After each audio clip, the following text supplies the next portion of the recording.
Hey everyone, good morning and happy Monday. Hopefully you're waking up or you've been awake if you're on the East Coast or a different time zone and you're having a great day. I haven't had my coffee yet. I was running a little late because you guys know that you can find me here at 7 a.m. Pacific Standard Time with 7 minutes or less of motivation to kickstart your week.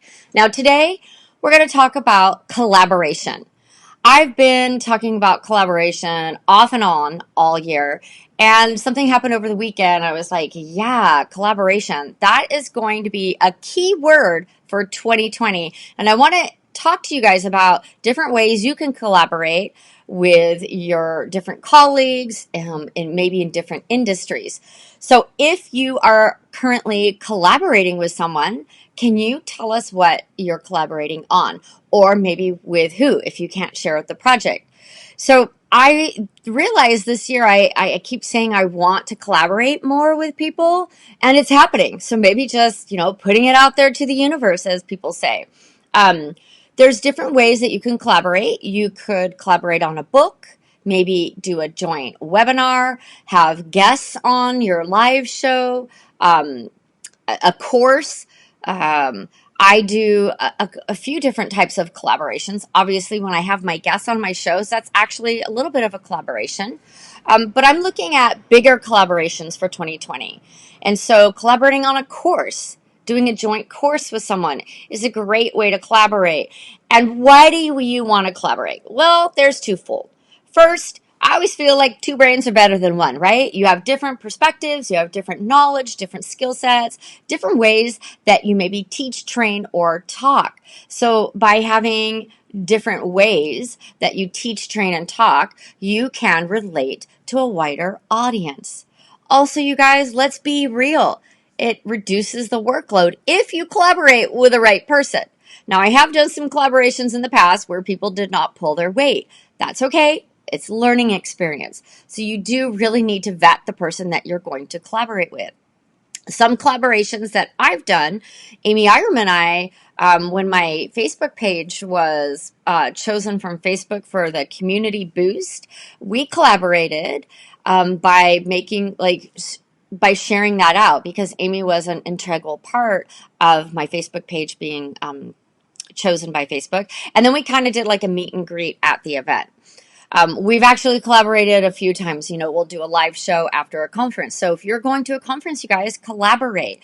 Amy and I and Carlene and a few other people and Victor, we have collaborated after attending Social Media Marketing World by writing an article every week. We would pick one speaker and there's four of us. So we would have an article published on LinkedIn that had 4 recaps of speakers. And we did that for 4 weeks. Get it? 4 people, 4 speakers, 4 weeks, 4 takeaways. So that's one way to collaborate. You could collaborate, like I said, on a book. That's probably something that I'm going to put on the docket for 2020. Bryn Tillman, Beth Granger, we're collaborating on a new show that, we're trying to do the 3:30 show. It's 3 women, 30 minutes, 3 tips and trends about LinkedIn. And Yvonne Hyman and I are collaborating on a project right now. We brainstormed on Saturday, and I think that she did some Instagram stories about that. So I'd love for you guys to think about how you can collaborate with someone in 2020. Maybe it's doing a mastermind. Maybe it's creating a membership group. Maybe it's launching a live show with someone. And it does help take some of that pressure off when you have someone you're collaborating with. So tell me, who are you guys collaborating with and what type of projects? I'd love to maybe come up with a list, a quick cheat sheet for people that they could download and of ideas how to collaborate and questions. So if you guys have been in a collaboration where it didn't go well, what are 3 questions that you should ask before agreeing to collaborate? And then, if you were in a collaboration with someone and it went really well, why did that go well?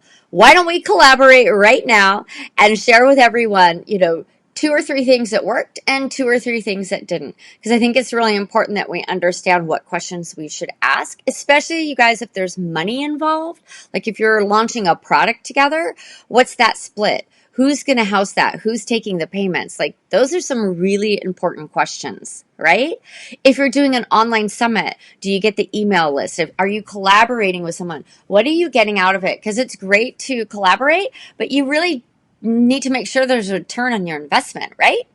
Okay, guys, I've got to go. This is Mary Fane Brandt, CEO of the LinkedIn Bakery, and I just want to encourage you to maybe come up with a list of 3 people, 3 topics, 3 products that you would like to collaborate on in 2020, because it's time to start getting that 2020 game plan together. Have a great day. Take care. Ciao.